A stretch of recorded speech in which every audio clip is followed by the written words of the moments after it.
O Justiceiro Solitário, 1949-1957. O elenco antes e hoje, destinos que vão te surpreender. Mais de 75 anos depois. Já se passaram mais de 75 anos desde que o Justiceiro Solitário estreou na televisão. E os atores que fizeram parte dessa série viveram casamentos, escândalos, decepções e transformações que ninguém poderia prever. Você sabia que um dos atores principais faleceu depois que uma decisão judicial o proibiu de usar sua própria máscara? E isso destruiu algo dentro dele que nunca mais se recuperou. Você sabia que o homem que deu a crianças do mundo inteiro a imagem do fiel e nobre Tonto acabou morrendo de derrame, sozinho, praticamente sem trabalho, porque Hollywood simplesmente se recusava a enxergá-lo como qualquer coisa além de um servo silencioso? E você sabia que um terceiro ator desta série, enorme, aterrorizante, a própria encarnação do vilão mais perigoso do Velho Oeste, era na vida real um cantor de música country de coração gentil que morreu de câncer de pulmão enquanto seu rosto ainda aparecia nas telas de todo o país? Esta é a história das pessoas que estiveram por trás de um dos westerns mais lendários de todos os tempos. Deixa um comentário agora e conta pra gente de qual estado ou país você está assistindo e qual desses atores mais te surpreendeu. E se você ainda não se inscreveu, esse é o momento. Número 1. Jay Silverheels como Tonto. Jay Silverheels tinha 37 anos quando o primeiro episódio de O Justiceiro Solitário foi ao ar em setembro de 1949. Ele participou de todos os 217 episódios da série, do primeiro ao último, e seu Tonto ficou gravado para sempre na história da televisão. Era Tonto quem dizia o famoso "Kemosabe". Era Tonto quem cavalgava ao lado do Justiceiro, enquanto Silver os levava para o horizonte. Mas nos bastidores, uma história completamente diferente se desenrolava. Seu nome de verdade era Harold J. Smith. Ele nasceu em 26 de maio de 1912, em Ontário, Canadá, na reserva das 6 Nações do Rio Grande. Seu avô era chefe do povo Mohawk, e seu pai era oficial militar ferido nos campos da Primeira Guerra Mundial. Desde criança, Jay Smith era um atleta nato. Brilhava no lacrosse e chegou à final do Golden Gloves, o torneio amador de boxe mais prestigioso dos Estados Unidos, no Madison Square Garden de Nova York.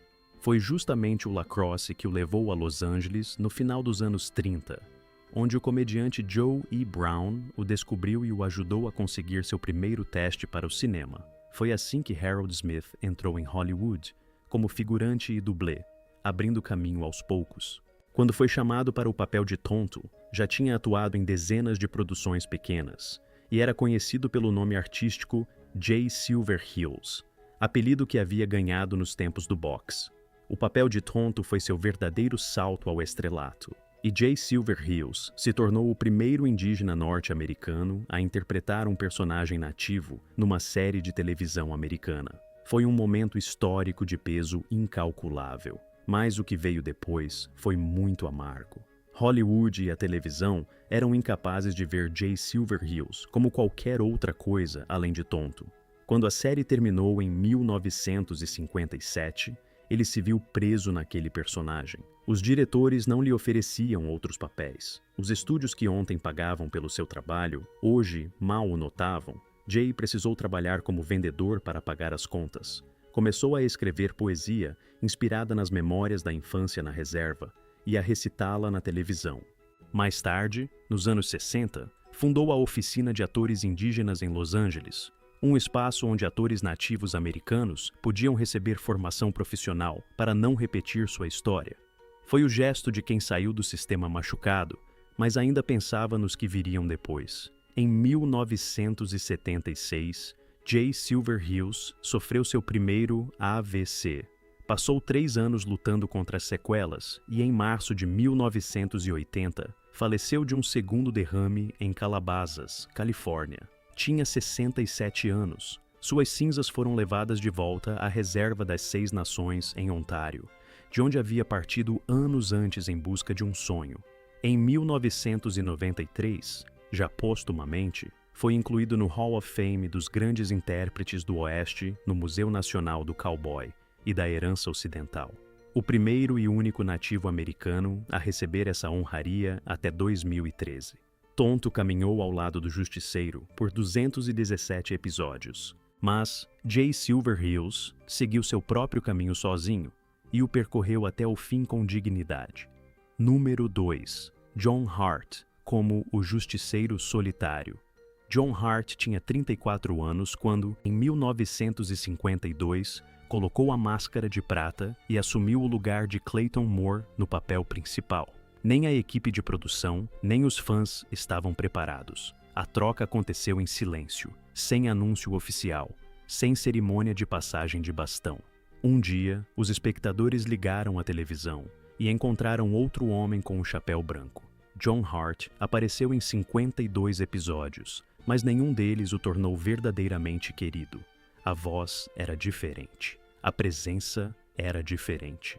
O público queria Moore de volta. John Lewis Hart nasceu em 13 de dezembro de 1917 em Los Angeles. Cresceu em San Marino, se formou na South Pasadena High School e estudou atuação no renomado Pasadena Playhouse. Sua mãe era crítica de teatro em um jornal local, e talvez tenha sido isso que plantou nele o amor pelo palco. O talento era genuíno, alto, de traços harmoniosos e movimentos fluidos. John Hart parecia ter nascido para as telas. Os produtores da Paramount o descobriram no teatro e o contrataram no final dos anos 30. Ele atuou em alguns filmes do lendário diretor Cecil B. DeMille, incluindo O Bucaneiro e O Policiamento do Noroeste. Depois veio a Segunda Guerra Mundial.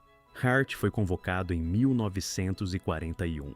Ao voltar para Hollywood depois da guerra, descobriu que precisava começar do zero. O nicho era estreito, westerns e seriados de aventura. Foi nesse gênero que ele se tornou indispensável. O papel do Justiceiro em 1952 parecia ser seu grande momento, mas virou uma armadilha. O público não o aceitou. Os produtores trouxeram Moore de volta em 1954. Hart continuou trabalhando em cinema e televisão por muitos anos. Conheceu sua esposa, a atriz canadense Beryl Braithwaite, num set de filmagem, e se casou com ela 10 dias depois. O casamento durou 52 anos. Em 20 de setembro de 2009, John Hart faleceu em sua casa em Playas de Rosarito, México, por complicações de demência. Tinha 91 anos. Suas cinzas foram espalhadas sobre o Oceano Pacífico. Até o fim da vida, falou com bom humor sobre seu papel como o outro justiceiro. Há 50 anos as pessoas me chamam de o outro Ranger, dizia ele. Poderia ser pior. Nessas palavras havia tanto amargura quanto sabedoria. A sabedoria de quem passou a vida inteira levemente fora dos holofotes, mas nunca perdeu a dignidade.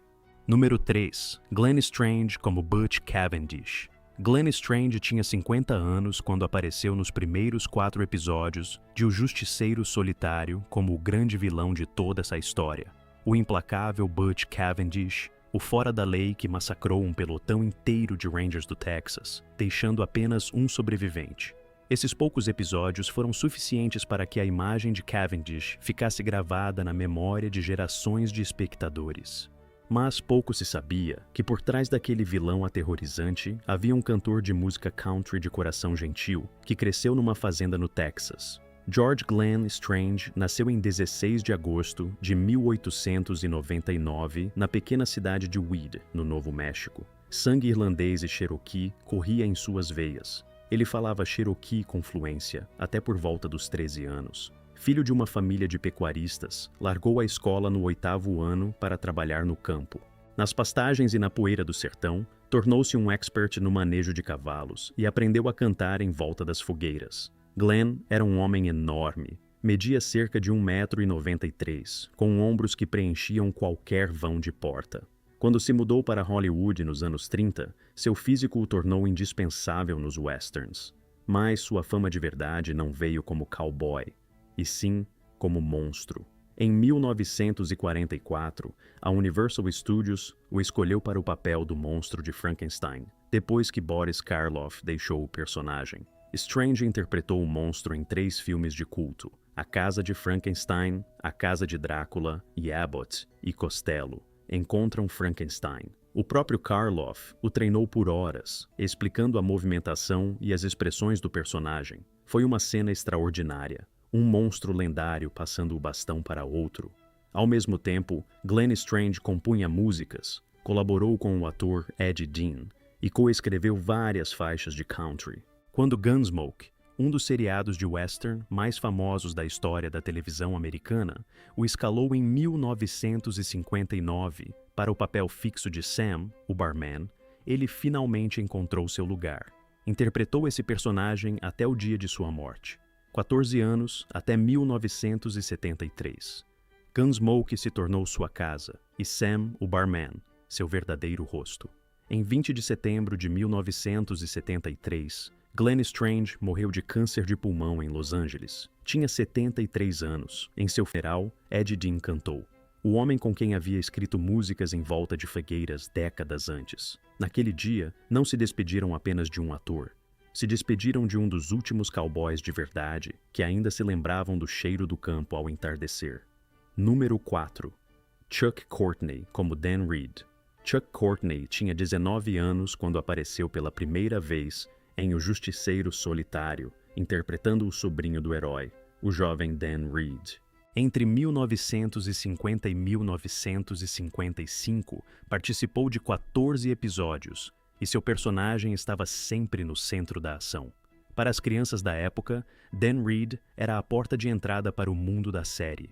Um garoto que cavalgava ao lado do tio e sabia que fazer a coisa certa era o que importava. Charles Thomas Courtney Jr. nasceu em 23 de julho de 1930 em Los Angeles. Sua mãe, Elizabeth Courtney, era figurinista na Columbia Pictures, o que deu a Chuck acesso direto ao mundo do cinema desde pequeno. Ele cresceu entre sets de filmagem e conhecia os bastidores muito antes de aparecer na frente de uma câmera. Depois do papel de Dan Reed, não parou. Courtney se tornou um dos dublês mais requisitados de Hollywood. Trabalhou em Rio Lobo com John Wayne, em Os Cowboys, em Jornada nas Estrelas e em Cemitério Maldito. E em todos realizou pessoalmente as cenas de risco com cavalos, sem usar dublê. Sua habilidade lhe rendeu o prêmio Golden Boot em 1993, um dos maiores reconhecimentos ao aporte de toda uma carreira ao gênero western. Mas nessa época, Chuck Courtney já estava gravemente doente. Uma série de AVCs arrasou sua saúde, tirou sua mobilidade e roubou o que ele mais amava: a capacidade de se mover. Um homem que havia passado a vida inteira em movimento, a cavalo, no meio de um salto, em quedas, foi imobilizado pela doença. Em 19 de janeiro de 2000, Chuck Courtney morreu em sua casa em North Hollywood por ferimento auto-infligido por arma de fogo. Tinha 69 anos. Sua esposa Geraldine, seus filhos Dustin e Elizabeth e seu enteado Lincoln viveram esse dia. Dan Reed sempre saía ileso dos perigos na série, porque seu tio mascarado estava ao seu lado. Na vida real, Chuck Courtney chegou ao seu momento final sozinho. E essa verdade pesa mais do que qualquer queda de cavalo. Número 5. Lane Bradford, mestre dos papéis de vilão. Lane Bradford foi um dos rostos mais reconhecíveis de O Justiceiro Solitário. Não num papel fixo, mas no papel fixo da ameaça. Entre 1949 e 1957, apareceu em 15 episódios com nomes diferentes. Zack, Joe, Slick, Sargento Pala, Smiley Hawks, toda vez um personagem diferente, mas sempre a mesma função: criar o perigo que o Justiceiro e Tonto precisariam eliminar. Era Bradford quem definia o tom da ameaça na série. Seu nome de verdade era John Mirtland LeVar Jr. Nasceu em 29 de agosto de 1922 em Yonkers, Nova York, numa família de atores. Seu pai, John Merton, era um conhecido ator coadjuvante de Hollywood. E Lane cresceu vendo a indústria cinematográfica por dentro. Formou-se na Academia Americana de Arte Dramática em Nova York e foi para Hollywood fazer o mesmo que o pai, mas no papel de vilão. Ao longo de 33 anos de carreira, Lane Bradford apareceu em mais de 250 filmes e séries de televisão. Ele foi visto em Gunsmoke, Bonanza, Rawhide e dezenas de outros westerns. Era insubstituível. O tipo de ator que você ligava numa segunda-feira e na quarta já tinha um vilão crível e ameaçador pronto para as câmeras. No final dos anos 60, se afastou do cinema, mudou para o Havaí e adotou uma vida tranquila. Tocava violão e ukulele, ouvia o oceano, fazia trabalho voluntário. Parecia ter finalmente encontrado a paz. Em junho de 1973, Lane Bradford morava no seu veleiro no porto de Honolulu. Uma hemorragia repentina o atingiu no convés. Foi levado às pressas para o Hospital Kaiser, em Honolulu, mas 4 dias depois, em 6 de junho de 1973, faleceu de hemorragia cerebral. Tinha 50 anos, sem filhos, sem imprensa, sem cerimônia de despedida, só o oceano que, ao que parece, havia anos buscava. Foi cremado conforme seus desejos. Um dos vilões mais ocupados da televisão western se foi em silêncio e sem alarde, exatamente como havia vivido nos seus últimos anos. Número 6. House Peters Jr. em vários papéis. House Peters Jr. apareceu em O Justiceiro Solitário em 13 episódios entre 1950 e 1957, sempre com um nome diferente, mas invariavelmente como o personagem que no final acabava sendo alcançado pela justiça. Seu rosto era conhecido por toda a América, mas seu nome poucos lembravam. Esse destino amargo, ser o rosto sem nome, fez de House Peters Jr. um símbolo de toda uma geração de atores coadjuvantes de Hollywood. Robert House Peters Jr. nasceu em 12 de janeiro de 1916 em New Rochelle, Nova York.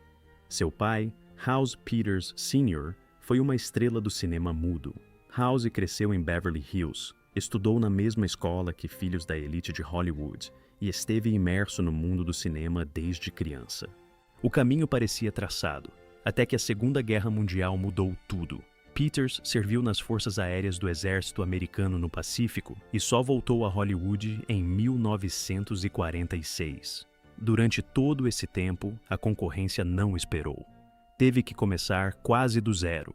E começou. Sua estatura atlética e a cabeça raspada o tornaram o vilão perfeito para os westerns. No final dos anos 50 e começo dos 60, se tornou um dos rostos mais conhecidos da publicidade televisiva. House Peters Jr. foi o primeiro ator a interpretar o Senhor Músculo, o homem careca e musculoso do famoso produto de limpeza da Procter & Gamble, que todo brasileiro conhece até hoje.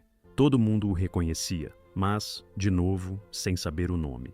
Em algum momento ele se traçou uma meta.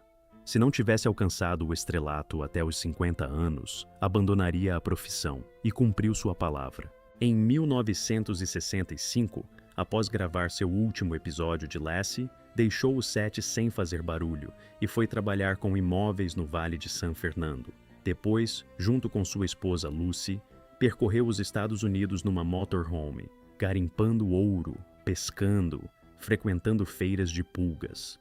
Era a vida de quem havia feito sua escolha e não se arrependia de nada. Em 1º de outubro de 2008, House Peters Jr. faleceu de pneumonia no Motion Picture and Television Country House and Hospital, em Los Angeles. Tinha 92 anos. Viveu uma vida longa, criou 3 filhos e escreveu uma autobiografia com o título perfeito, O Outro Lado de Hollywood. Esse outro lado, sem holofotes, sem grandes prêmios, mas cheio de dignidade, foi talvez o melhor papel de sua carreira. Número 7. Mickey Simpson, o homem de mais de 175 filmes. Mickey Simpson apareceu em O Justiceiro Solitário em 13 episódios entre 1950 e 1956, sempre como alguém grande, perigoso e finalmente derrotado. Seus quase 1,95 m de altura e seu olhar feroz o tornavam o antagonista ideal, fossem westerns, filmes de gangsters ou dramas de guerra. Na série, interpretou personagens diferentes, mas era sempre a mesma coisa. Uma ameaça enorme avançando sobre gente honesta. Charles Henry Simpson nasceu em 3 de dezembro de 1913 em Rochester, Nova York. Seu pai era empreiteiro e faliu com a crise de 1929. A família sobreviveu com o salário da mãe, que trabalhava como garçonete. Quando Mickey cresceu e se tornou um jovem imponente, chegou a pensar em seguir o boxe. Alguns o chamaram de campeão peso-pesado de Nova York, mas os registros oficiais confirmam apenas 2 combates profissionais em Los Angeles, e ele perdeu os 2. Mas quando o diretor John Ford o viu, soube imediatamente que havia encontrado um rosto para seus filmes. Ford o escalou repetidamente. Em Minha Querida Clementina, Forte Apache, Três Padrinhos, She Wore a Yellow Ribbon e Rastros de Ódio. Aparecer em 9 filmes de John Ford é um selo de qualidade que simplesmente não se compra. Seu papel mais marcante foi o de Sarge, o dono racista de um boteco na épica Assim Caminha a Humanidade, 1956, com Elizabeth Taylor, Rocky Hudson e James Dean. Essa atuação entrou para a história do cinema como um dos retratos mais precisos da injustiça social da época. Em 23 de setembro de 1985, Mickey Simpson faleceu em Northridge, Califórnia. Tinha 71 anos. Quase não há registros públicos sobre a causa de sua morte. Nunca deu entrevistas e evitava a publicidade. Foi sepultado no Forest Lawn Memorial Park, em Hollywood Hills. Deixou mais de 175 créditos em cinema e televisão. Um enorme legado de um homem que viveu a vida inteira nas sombras, mas que com essas sombras deu forma às grandes produções. Número 8. John Doucette, o pistoleiro, mais rápido de Hollywood.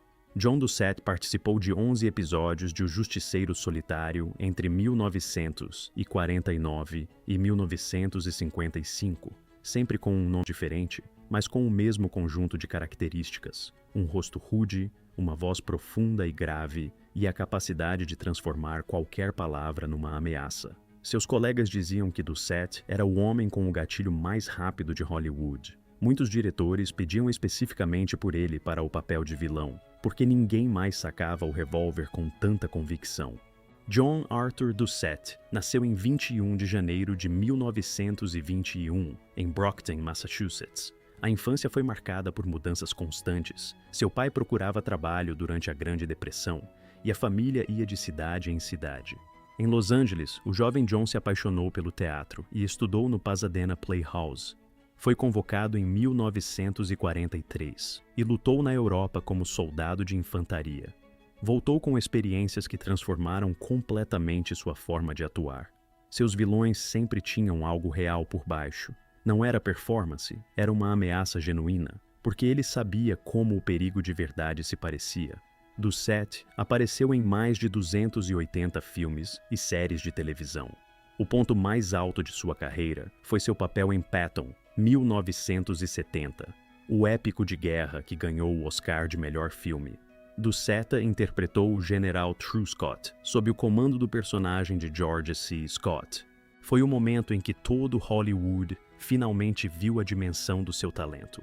Também atuou em Bravura Indomável, Cleópatra e Os Filhos de Katie Elder, com John Wayne. Casado com a cantora lírica Catherine Sembles, desde 1948, criou 8 filhos. No final da vida, fundou a escola de atuação Stagecoach, em Banning, Califórnia, e continuou ensinando jovens atores até quase o fim. Em 1991, Catherine faleceu. 3 anos depois, em 16 de agosto de 1994, John Doucette morreu de câncer em sua casa em Banning. Tinha 73 anos. O pistoleiro mais rápido de Hollywood foi embora em silêncio, deixando para trás 8 filhos, uma escola e quase 300 papéis. Isso basta para várias vidas. Seu espaço em Hollywood nunca foi preenchido.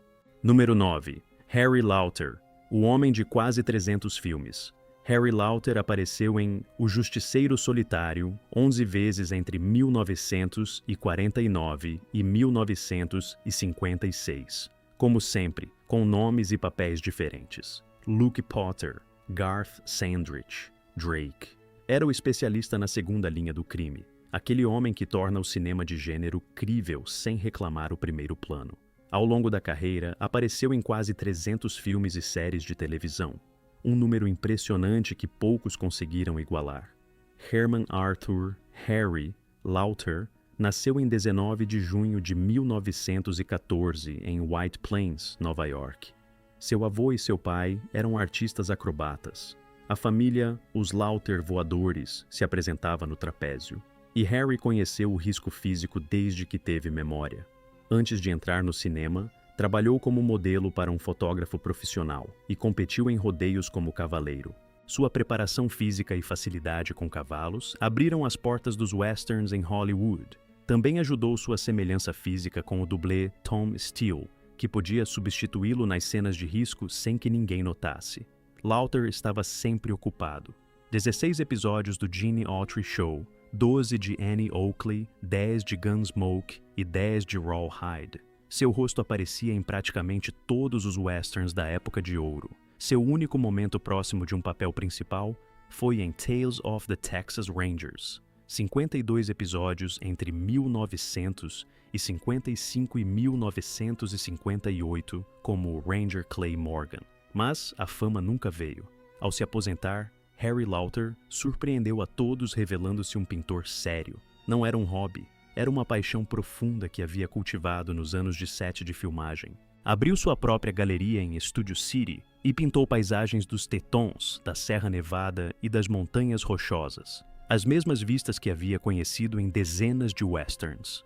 Em 30 de outubro de 1990, Harry Lauter morreu de ataque cardíaco em sua casa em Ojai, Califórnia. Tinha 76 anos. Suas cinzas foram espalhadas sobre o Oceano Pacífico, quase 300 filmes e várias centenas de pinturas a óleo. Esse é o legado de um homem que passou a vida toda se reinventando.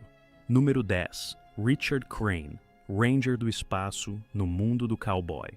Richard Crane atuou em O Justiceiro Solitário 10 vezes entre 1950 e 1957, como diferentes xerifes, homens de negócio e passantes que o destino cruzava com o justiceiro. Seu rosto era familiar a milhões de espectadores por outro papel marcante. No começo dos anos 50, estrelou Rocky Jones, Ranger do Espaço, uma das primeiras séries de ficção científica da história da televisão.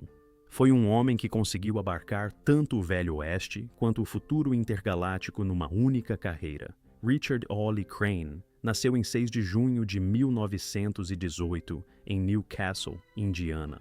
Moreno, atlético e de presença marcante, chamou a atenção dos estúdios nos anos 40, quando a guerra havia reduzido drasticamente o número de atores masculinos em Hollywood. Crane trabalhou sem parar, mas quando os veteranos voltaram, seu momento como protagonista havia passado. Foi então que encontrou seu lugar no recém-nascido meio televisivo. Rocky Jones, Ranger do Espaço, estreou em 1954 e conquistou imediatamente o público infantil. O contrato de Crane incluía uma cláusula que hoje soa quase cômica. Ele era obrigado a nunca aparecer em público sem seu uniforme de ranger espacial e a realizar turnês anuais por pelo menos 60 cidades, se apresentando para grupos escolares. No sentido mais literal, tinha que ser seu próprio herói, 365 dias por ano. Aceitava porque realmente acreditava nisso. Quando a série terminou, Crane voltou aos westerns e às histórias policiais. No fim da vida, chegou a ser presidente de uma pequena produtora. Em 9 de março de 1969, Richard Crane morreu de ataque cardíaco. Tinha apenas 50 anos. Está enterrado no cemitério Valhalla, na Califórnia. O homem que conquistou tanto as pradarias quanto os sistemas estelares foi embora cedo demais. Número 11. Sandy Sanders, dublê, professor de hipismo e guardião do sertão.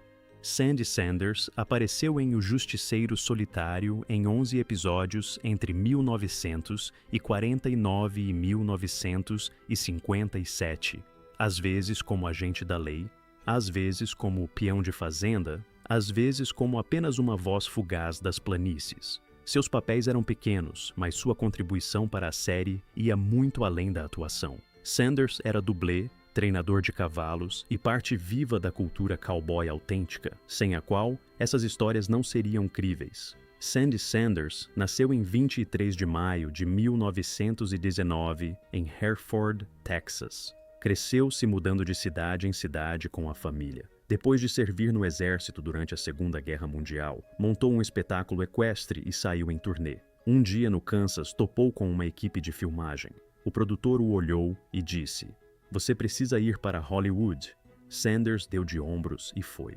Foi contratado imediatamente como dublê do famoso cantor e ator de westerns Gene Autry, na Columbia Pictures. Por 4 décadas realizou cenas de risco, treinou cavalos, abriu escolas de equitação e deu aulas de monta. Era um homem da terra no sentido mais literal, agarrado às rédeas e ao cheiro do estábulo como as coisas mais reais da vida. O cinema era seu trabalho, mas os cavalos eram sua paixão.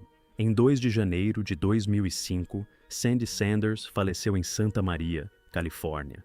Tinha 85 anos. Viveu uma vida longa em movimento, pela guerra, pelas planícies, pelos sets de filmagem e pelos estábulos. Nem todo mundo deixa um nome famoso, mas quem alguma vez o viu montar, sabia que estava diante de um homem que entendia algo importante sobre liberdade. Número 12. John Kazon, o boxeador de aço. Descoberto por Abbott e Costello. John Kazon apareceu em O Justiceiro Solitário em 12 episódios, desde a primeira temporada em 1949 até 1957. Os papéis eram diferentes, mas a essência era sempre a mesma. Ele era o homem que precisava ser vencido. Hacker, Cleet, Tug Kennedy, Shorty, Rawhide. Os nomes mudavam, mas por trás deles estava sempre o mesmo rosto. Levemente quadrado, determinado, pronto para a briga. John Lacey Kazon nasceu em 30 de julho de 1918 em Valley View, Texas. Na juventude foi boxeador. Sua vitória no Golden Gloves de Dallas abriu o caminho para o ringue profissional, e seu contrato chegou a ser adquirido pelos atores George Raft e Hugh Herbert, que viam nele algo especial. Mas a carreira no boxe não deslanchou. Então, durante um almoço no refeitório de um estúdio de Hollywood, foi descoberto pela célebre dupla cômica Abbott e Costello, que dominava o humor americano da época. Sua presença causou impressão, e eles lhe deram um papel na comédia Chegaram os Recrutas, 1941. Foi assim que começou uma carreira de 20 anos, como um dos dublês e atores de western mais ativos do meio. Kazon apareceu em mais de 200 filmes e séries de televisão. Muitos papéis nem tinham crédito, só capanga ou cowboy, mas o espectador atento sempre o reconhecia. Ficou solteiro durante a maior parte da carreira. Em 1954, casou-se na surdina em Las Vegas com a jovem atriz e modelo Joy Reynolds, vencedora de um concurso de beleza local em 1953, mas na época de sua morte já estavam divorciados. Na noite de 7 de julho de 1961, John Kazon e um amigo iam de carro caçar guaxinins por uma rodovia perto de Buellton, Califórnia, quando o carro saiu da pista. Os médicos documentaram fratura de crânio, traumatismo crânioencefálico grave, fraturas nas vértebras cervicais e na pelve. Ele morreu num hospital em Santa Bárbara poucas horas depois. Tinha 42 anos. O último episódio de Lawman em que atuou foi ao ar depois que ele já havia partido, sempre um pouco depois. Esse foi seu destino. Número 13. Harry Harvey, médico, prefeito e homem de 1000 rostos. Harry Harvey apareceu em O Justiceiro Solitário 11 vezes entre 1949 e 1955, sempre como alguém com autoridade ou conhecimento. Prefeito, médico, xerife, juiz. Era o arquétipo oposto ao vilão, o cidadão respeitável que contava com a ajuda do misterioso mascarado. E Harvey o encarnava com tal convicção que os espectadores confiavam nele imediatamente. Harry William Harvey Sr. nasceu em 10 de janeiro de 1901 no território indígena, aquela região administrada federalmente que mais tarde se tornaria o estado de Oklahoma. Entrou no show business em 1918 como cantor em um grupo de variedades, percorreu o circuito do vaudeville, chegou a Broadway e só em 1934 chegou a Hollywood. Sua aparência, formal, levemente nervoso, sempre digno, o tornava indispensável nos papéis de autoridade civil nos westerns. Apareceu em mais de 300 filmes e séries. Entre seus trabalhos mais marcantes estão O Orgulho dos Yankees, Aqui Está Teu Inimigo e Matar ou Morrer. Mas o destino lhe deu um golpe devastador na vida pessoal.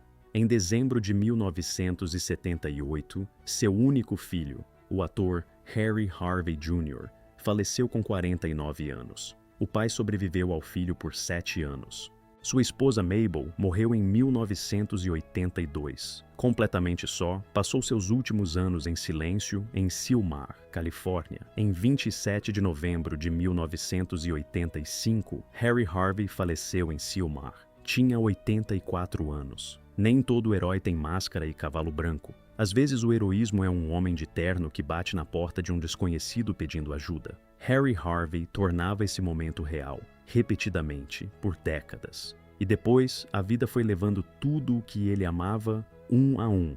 Número 14. Clayton Moore como o Justiceiro Solitário. E por fim, o homem sem o qual esta série seria apenas mais uma série. Clayton Moore tinha 35 anos quando o primeiro episódio de O Justiceiro Solitário foi ao ar em 15 de setembro de 1949. Atuou em 169 dos 221 episódios produzidos, mais do que qualquer outro ator no papel principal. E quando a série terminou, ele não tirou a máscara, usou-a por mais 40 anos. Seu nome de verdade era Jack Carlton Moore. Nasceu em 14 de setembro de 1914 em Chicago. Sua mãe se chamava Teresa Violet. Seu pai trabalhava como corretor de imóveis. Na família havia 3 filhos homens, e Jack era o caçula. Desde os 8 anos já era acrobata de circo, e aos 14 atuava no trapézio. Em 1934, na Exposição do Século do Progresso em Chicago, o público aplaudiu seus saltos aéreos. No final dos anos 30, chegou a Hollywood, adotou o nome artístico Clayton, por sugestão de um produtor, e começou a carreira como dublê e ator em seriados da Republic Pictures. Em 1949, o produtor George W. Trendle o viu no seriado O Fantasma de Zorro e imediatamente lhe ofereceu o papel principal na versão televisiva de O Justiceiro Solitário. Moore treinou sua voz para soar mais parecida com a do Justiceiro do rádio. Estudou o Código do Justiceiro Solitário, um conjunto de princípios sobre justiça, honestidade e respeito pela vida, e decidiu segui-lo na vida real. Isso não era atuação, era uma vocação. Quando em 1952 os produtores o substituíram por John Hurt por causa de um conflito contratual, o público sentiu a diferença imediatamente. 2 anos depois, Moore voltou, e o público celebrou. Quando a série terminou em 1957, ele poderia ter se aposentado. Em vez disso, usava a máscara e a fantasia em cada aparição pública. Em shoppings, inaugurações de restaurantes, festas infantis, 40 anos seguidos, sem pausa. Em 1979, aconteceu algo que entrou para a história como um dos escândalos jurídicos mais indignantes de Hollywood. Jack Rather, dono dos direitos do personagem, obteve uma liminar contra Moore, impedindo-o de aparecer em público com a máscara. Rather queria filmar um novo filme e temia que Moore, que tinha 65 anos na época, desvalorizasse a imagem de um herói jovem. Moore respondeu de uma forma que ninguém esperava. Substituiu a máscara por enormes óculos de sol da marca Foster Grant e continuou fazendo suas aparições públicas. A Foster Grant o tornou imediatamente seu garoto propaganda. Os fãs pediram boicote ao novo filme. A Lenda do Justiceiro Solitário, 1981, fracassou nas bilheterias. Após a morte de Rather, sua viúva, a atriz Bonita Granville, retirou o processo. Clayton Moore voltou a colocar a máscara. Sua máscara foi depositada no Instituto Smithsoniano, o maior complexo de museus e institutos de pesquisa do mundo, localizado em Washington. Sua estrela na calçada da fama de Hollywood traz uma inscrição única: Clayton Moore, o Justiceiro Solitário. É o único ator na história cuja estrela traz tanto seu nome quanto o do personagem que interpretou. Em 28 de dezembro de 1999, Clayton Moore morreu de ataque cardíaco num hospital em West Hills, Califórnia. Tinha 85 anos. Foi sepultado no cemitério Forest Lawn, em Glendale. Sua filha Dawn disse mais tarde: "Acho que o legado dele vive nas cartas dos fãs. Vem de policiais, bombeiros, professores, todos dizendo que escolheram essa profissão por causa da forma como ele interpretava esse personagem. O Justiceiro Solitário era um herói de ficção, mas o homem que o interpretava era de verdade. Eles existiram de verdade." Já se passaram mais de 75 anos. As máscaras se foram, as balas de prata se foram, mas as pessoas que construíram esse mundo, semana após semana, diante de uma câmera, essas pessoas foram reais. Alguns morreram jovens, levando consigo histórias inacabadas. Outros viveram até a velhice e, mesmo assim, ficaram na sombra. Um homem se fundiu tão completamente com seu personagem que se tornou ele, para sempre. Outro carregou o peso de um estereótipo que Hollywood impôs a ele, junto com o nome Tonto, até o último suspiro. Um escreveu músicas que cantaram em seu velório. Outro abriu uma escola para quem viria depois. Nenhum deles foi simplesmente um ator de western. Cada um deles foi uma pessoa que a vida colocou à prova, de maneiras que nenhum roteiro poderia imaginar. E a grande maioria passou nesse teste. Escreve nos comentários: qual desses atores mais te surpreendeu? Cuja história foi a mais inesperada? A gente lê cada comentário de vocês. E se você ainda não clicou no botão de se inscrever, faz isso agora. Histórias como essas aparecem aqui toda semana. Histórias de pessoas que a tela ainda lembra, mas que o mundo esqueceu. Hi-Yo Silver, avante!